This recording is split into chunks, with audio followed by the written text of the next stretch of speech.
Hello student, welcome back to our channel future academy education. चलिए start करते हैं हम टीवाई बीकॉम टीवाई बैफ का इंटरनल रिकंस्ट्रक्शन, जिसका लेक्चर नंबर 1 है। आज हम बेसिक्स के बारे में बात करेंगे। What is internal reconstruction, reconstruction होता क्या है।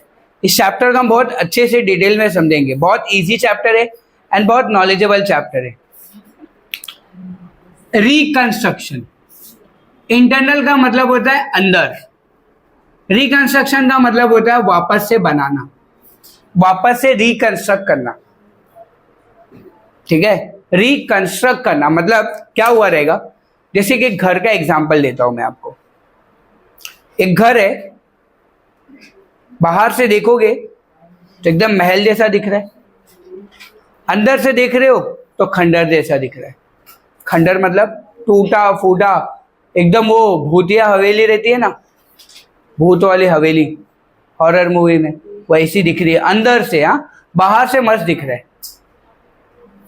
तो अगर मुझे उस घर को बनाने का है, उस घर को अगर मुझे बनाना है, तो उस घर को बनाने के लिए मेरे पास दो ऑप्शन है। या तो मैं पूरे घर को तोड़ दूं और एक नया घर बना दूं। तो पूरे घर को जब तोड़ दूंगा तो पूरा नया घर बनेगा, मतलब वो एक्सटर्नल रिकंस्ट्रक्शन हो जाएगा। एक्सटर्नल रिकंस्ट्रक्शन जो हमें नहीं करना है, ठीक है, वो हमें नेक्स्ट वीक मतलब एमकॉम में मिलेगा आपको। अब देखो दूसरा ऑप्शन क्या है। घर अंदर से तो ठीक है, बाहर से तो ठीक है, अंदर से ही खराब है ना। बाहर से तो पूरा का पूरा महल जैसा एकदम अच्छा है, अंदर की जो चीजें खराब है उसको ठीक कर दो। उसको कहते हैं इंटरनल रिकंस्ट्रक्शन। चलो ये तो घर का एग्जाम्पल हुआ। अब कंपनी के एग्जाम्पल पे आते हैं। एक कंपनी है जो बहुत सालों से लॉस में जा रही है, हैवी लॉस हो रहा है, प्रॉफिट का नामो निशान भी नहीं है, उसको नामो निशान नहीं है प्रॉफिट का। तो क्या करेंगे तब उस प्रॉफिट को, अगर उस कंपनी को प्रॉफिट में कन्वर्ट करना है तो हम कैसे करेंगे, ये सवाल उठता है। सबसे पहली बात, वो उस कंपनी को बहुत ज्यादा लॉस हो रहा है, हर साल लॉस हो रहा है। तो ऐसा क्या रीजन है कि कंपनी को क्या लॉस हो रहा है, कंपनी को इतना ज्यादा लॉस क्यों हो रहा है। क्योंकि कंपनी की या तो लायबिलिटी ज्यादा होगी, एसेट कम होंगे, या तो कंपनी का इनकम कम होगा, एक्सपेंसेस ज्यादा होंगे, इसलिए कंपनी को लॉस हो रहा होगा। मेन चीज एसेट और लायबिलिटीज पे आके रुकती है। कंपनी की अगर लायबिलिटी ज्यादा है और एसेट्स कम है, मतलब वो कंपनी लॉस में। तो अगर मुझे उस कंपनी को लॉस से प्रॉफिट में कन्वर्ट करना है तो मैं क्या करूंगा, एसेट को बढ़ाऊंगा, लायबिलिटीज को कम करूंगा, एसेट को बढ़ाऊंगा, लायबिलिटीज को कम करूंगा। इसको कहते हैं, तब ये इससे क्या होगा कि ये कंपनी मेरी प्रॉफिट में कन्वर्ट हो जाएगी। अब प्रॉफिट में कन्वर्ट हो जाएगी, इसी को कहते हैं इंटरनल रिकंस्ट्रक्शन। ठीक है, मतलब अंदर अंदर ही काम करना है अपने को। अब अंदर अंदर काम कैसे करेंगे। अच्छा मुझे ये बताओ कि अगर एक कंपनी को प्रॉफिट में लाना है तो एसेट को कम करना है, एसेट को बढ़ाना और लायबिलिटी को कम करना है, तो ये कैसे होगा, हाउ इज दैट पॉसिबल। कैसे पॉसिबल होगा कि आप एक लायबिलिटी को कम कर दोगे। आप एक लायबिलिटीज होल्डर के पास जाओगे। लायबिलिटीज होल्डर कौन, जो डिबेंचर होल्डर हो गया, क्रेडिटर हो गया, बिल्स पेबल हो गए, उनके पास आप जाओगे और उनको क्या बोलोगे, भाई देख अपनी कंपनी ना लॉस में चल रही है, अगर तू थोड़ा सेक्रीफाइस करेगा, तू तेरे पैसे को थोड़ा कम करेगा, तू तेरी लायबिलिटीज थोड़ी कम करेगा, अपनी कंपनी प्रॉफिट में आ जाएगी।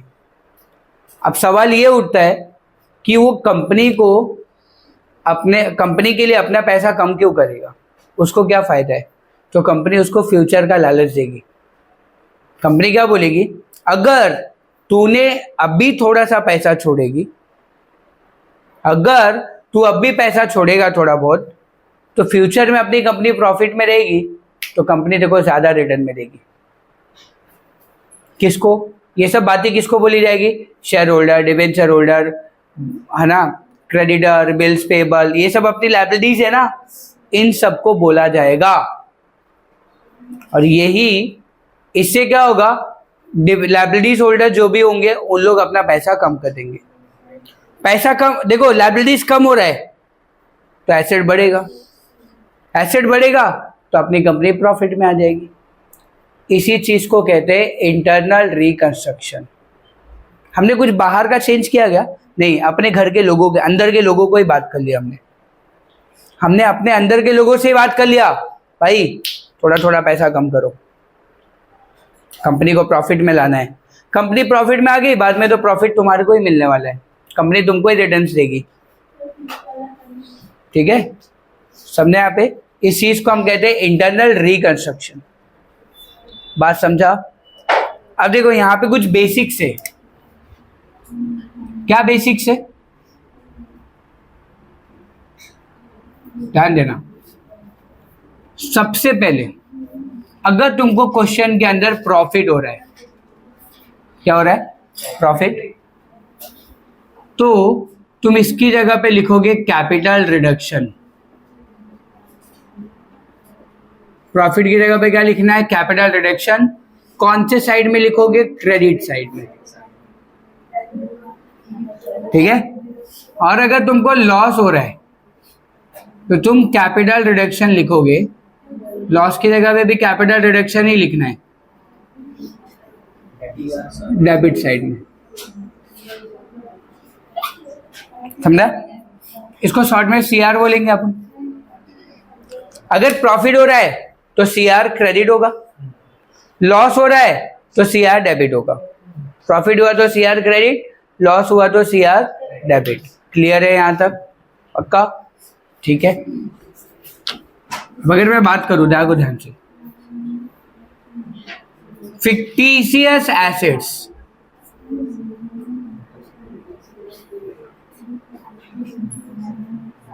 इसको कंपलसरी रिटर्न ऑफ करना पड़ेगा। अगर क्वेश्चन में हमें फिक्टिशियस एसेट्स दिखे तो कंपलसरी इसको रिटर्न ऑफ करना है। रिटर्न ऑफ कंपलसरी करना है अपने को, रिटर्न ऑफ। क्या है ये fictitious assets guys? Fictitious assets का मतलब होता है एक ऐसा एसेट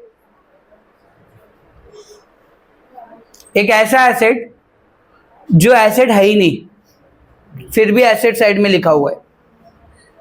फालतू का एसेट। कौन सा? फालतू का एसेट, बोगस। फालतू के एसेट्स को हम लोग क्या कहते हैं? Fictitious assets. जैसे प्रिलिमिनरी एक्सपेंसेस। अभी ये एक्सपेंस है ना, कोई भी एक्सपेंस हमारे लिए एसेट नहीं होता है, excluding prepaid expenses. Prepaid expenses हमारे लिए एसेट होते हैं, बाकी कोई भी एक्सपेंस अपने लिए एसेट नहीं होता। प्रिलिमिनरी का मतलब क्या होता है? कंपनी को रजिस्ट्रेशन का खर्चा, कंपनी के रजिस्ट्रेशन का जो भी एक्सपेंस होता है उसको प्रिलिमिनरी एक्सपेंस कहते हैं। तो बताओ, मेरा खर्चा मेरे लिए एसेट होगा क्या? तो ऐसे एसेट को फिक्टिशियस एसेट्स कहते हैं। शेयर इशू एक्सपेंसेस, शेयर बेच रहा हूं, शेयर बेचने का खर्चा हो रहा है, बेचने का खर्चा हो रहा है, मतलब क्या होगा? फिक्टिशियस एसेट खर्चा। ये सब तुमको कहां पे दिखेगा पता है? सारे फिक्टिशियस एसेट तुमको एसेट के नीचे दिखेंगे, एसेट में दिखेगा। समझ जाने का फिक्टिशियस एसेट्स। ठीक है, देखो मैं लिख के देता हूं क्या क्या होगा। Preliminary expenses,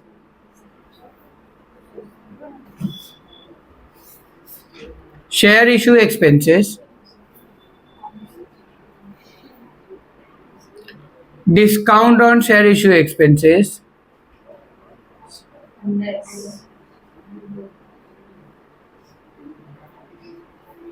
profit and loss account, debit balance.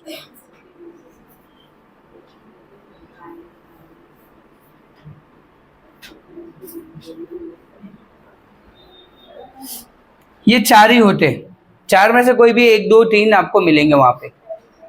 ठीक है, अगर क्वेश्चन में बोला है फिक्टिशियस एसेट्स को रिटर्न ऑफ करो तो आपको करना पड़ेगा, अगर नहीं बोला है फिर भी करना है। कंपलसरी लिख दिया ना मैंने यहाँ पे, चाहे क्वेश्चन में बोला रहे या ना बोला रहे, कंपलसरी रिटर्न ऑफ करना है। ये फिक्टिशियस एसेट है। ये सब कहाँ पे दिखेगा आपको? आपको क्वेश्चन में एक बैलेंस शीट दिया होगा, बैलेंस शीट में एसेट होगा, एसेट के नीचे दिया रहेगा। ये सब समझ जाने का, फिक्टिशियस है, इसको रिटर्न ऑफ करना है अपने को। फिर सबसे important and very very important, to और बाय। टू का मतलब क्या होता है? तक। बाय का मतलब क्या होता है? से। एक एक करके समझते। अब देखो क्या हुआ, मैं एक इक्विटी शेयर होल्डर के पास गया, इक्विटी शेयर होल्डर को बोला भाई तू ओनर है कंपनी का, तू ओनर है, तू पैसा कम कर थोड़ा तेरा। इक्विटी शेयर होल्डर क्या बोला? चलो ठीक है, मैं अपने शेयर का प्राइस कम कर देता हूं, मेरे पास एक शेयर 10 रुपए का है, वो तुम ले लो। कंपनी को बोल रहा है वो, एक शेयर है मेरे पास, वो 10 रुपए का, तुम ले लो, बदले में मुझे 7 वाला दे दो। शेयर का प्राइस कम हो गया। पुराना शेयर कितने का था? 10 रुपए का। नया शेयर कितने का है? 7 रुपए का। 3 रुपए कम किया ना उसने, छोड़ दिया ना अपने लिए। देखो ना, कंपनी गई इक्विटी शेयर होल्डर के पास, उससे 10 वाला शेयर ले रही है, बदले में 7 वाला ही दे रही है नया शेयर। तो 3 रुपए का कंपनी को क्या हुआ? प्रॉफिट हुआ ना। कंपनी को 3 रुपए का क्या हो गया? प्रॉफिट। कंपनी 10 वाला शेयर ले रही है, बदले में 7 वाला ही दे रही है, तो 3 रुपए का क्या हो गया? प्रॉफिट। अपने को जनरेट क्या करना है? प्रॉफिट। इंटरनल रिकंस्ट्रक्शन का मेन एम क्या है? To generate the profit. समझा बात यहाँ पे? क्लियर है यहाँ तक? यहाँ पे ये देखो, ध्यान देना है। 2, इसमें देखो आपको कैसे लिख के दिया रहेगा, मैं लिख के देता हूं। Equity share capital of ₹10 each, एक शेयर 10 रुपए का होगा, ऐसा क्वेश्चन में दिया रहेगा। इज रिड्यूस टू लिखा होगा, ये इंपॉर्टेंट वर्ड है। इससे लोग ना बहुत मिस्टेक करते हैं, रिड्यूस टू और रिड्यूस बाय में। रिड्यूस टू का मतलब होता है, रिड्यूस मतलब होता है कम, टू का मतलब क्या होता है? तक। एक इक्विटी शेयर था जिसका प्राइस कितना था? 10 रुपए था, उसकी वैल्यू कम हो रही है, रिड्यूस टू ₹7 ईच, 7 रुपए तक। समझा मैं क्या बोल रहा हूं? इक्विटी शेयर 10 रुपए का था, उसकी वैल्यू 7 रुपए तक कम हो गई। तक कैसे लिखा है? यहाँ पे 2 लिखा हुआ है। रिड्यूस मतलब कम हो रही है, मतलब एक शेयर था 10 रुपए का, उसका प्राइस 7 रुपए हो गया, कम हो गया। कितने से कम हुआ? 3 रुपए से। तो ये पुराना वाला शेयर है और ये नया वाला शेयर है। पुराना वाला शेयर लेंगे हम लोग, 7 वाला देंगे, और 3 रुपए का क्या हो जाएगा? प्रॉफिट। समझा बात यहाँ पे? कंडीशन यही करना है अपने को, ठीक है। अब रिड्यूस बाय में क्या होगा? बाय मतलब सेम यही लिखा होगा, equity share capital of ₹10 each is reduce by 6 each, ऐसा दिया रहेगा क्वेश्चन। देखो यहाँ पे चेंजेस क्या है, खाली रिड्यूस टू, रिड्यूस बाय, ठीक है। टू और बाय का कॉन्सेप्ट अच्छे थे। अब यहाँ पे भी क्या हो रहा है? 10 रुपए का एक शेयर है, उसकी वैल्यू कम हो रही है, बाय लिखा है। बाय मतलब क्या होता है? 6 रुपए से कम हो रही है, तो 6 रुपए ऊपर लिखेंगे। 10 रुपए की वैल्यू 6 रुपए से कम हो रही है, तो कितने तक हो गई? 4 रुपए। तो 10 वाला शेयर क्या करेंगे? लेंगे, 4 वाला देंगे, और 6 रुपए का क्या हो जाएगा? प्रॉफिट। समझा कॉन्सेप्ट? पक्का क्लियर है यहाँ तक? यही करना है अपने को पूरे क्वेश्चन में, इससे ज्यादा कुछ होगा नहीं। एक लास्ट क्या है? Contingent liabilities. कंटिंजेंट लायबिलिटीज का मतलब क्या होता है? Unrecorded liability. याद रखो, कंटिंजेंट लायबिलिटी का मतलब क्या होता है? Unrecorded liabilities.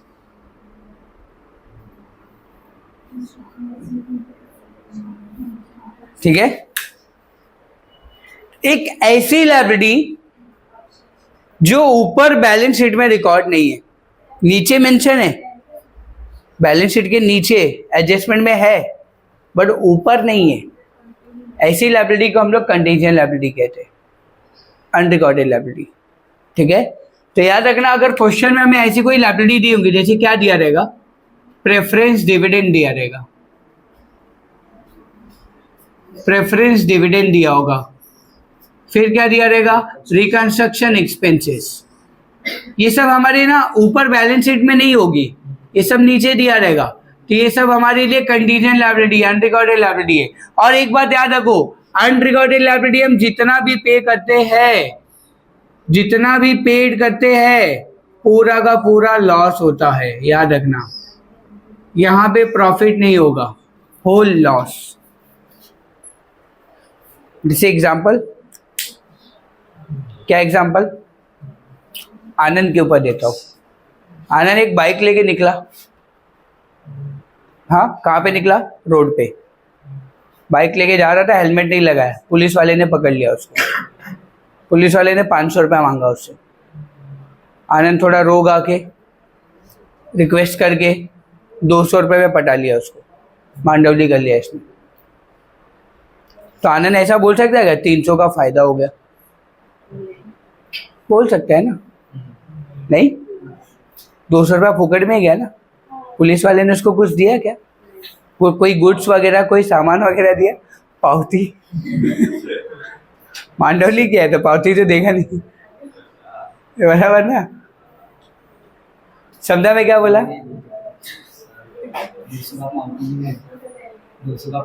वही समझा यहाँ पे मैं क्या बोल रहा हूँ। तो ये क्या हुआ, 200 रुपया फुकट का लॉस हुआ ना इसका, ऐसे लॉस को हम लोग अनरिकॉर्डेड लायबिलिटी कहते हैं। समझे यहाँ पे। अच्छा, इस केस में याद रखो कि अनरिकॉर्डेड लायबिलिटी हम जितना भी पे करते हैं, पूरा का पूरा क्या होता है, लॉस, पूरा का पूरा क्या होता है, लॉस, प्रॉफिट होगा ही नहीं यहाँ पे। ठीक है, क्लियर है यहाँ पे, पक्का, इतना ही बेसिक्स है और कुछ है ही नहीं। और तुमको ये तो बात पता होगा कि अगर मेरा एसेट्स बढ़ रहा है, एसेट इंक्रीज हो रहा है, तो अपने को क्या होगा, प्रॉफिट।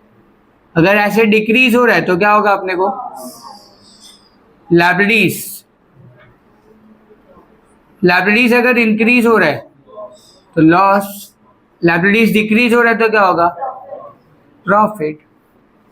ये तो बात पता होगा तुमको, इतना ही बेसिक्स है, देख लो और कुछ नहीं है। इतना बेसिक अगर तुमने दिमाग में रख लिया, इंटरनल रिकंस्ट्रक्शन सॉल्व हो गया। ठीक है, समझा। तो फिर आज के लिए इतने ही रखते, बाकी नेक्स्ट लेक्चर में रखेंगे हम। अगर कुछ भी डाउट रहेगा तो बोलना फिर मुझे। आज के लिए इतने ही रखते हैं, बाकी नेक्स्ट लेक्चर में कवर करेंगे। अगर वीडियो अच्छा लगा तो प्लीज चैनल को सब्सक्राइब कीजिएगा एंड फ्रेंड ग्रुप में शेयर कीजिएगा। Thank you so much guys.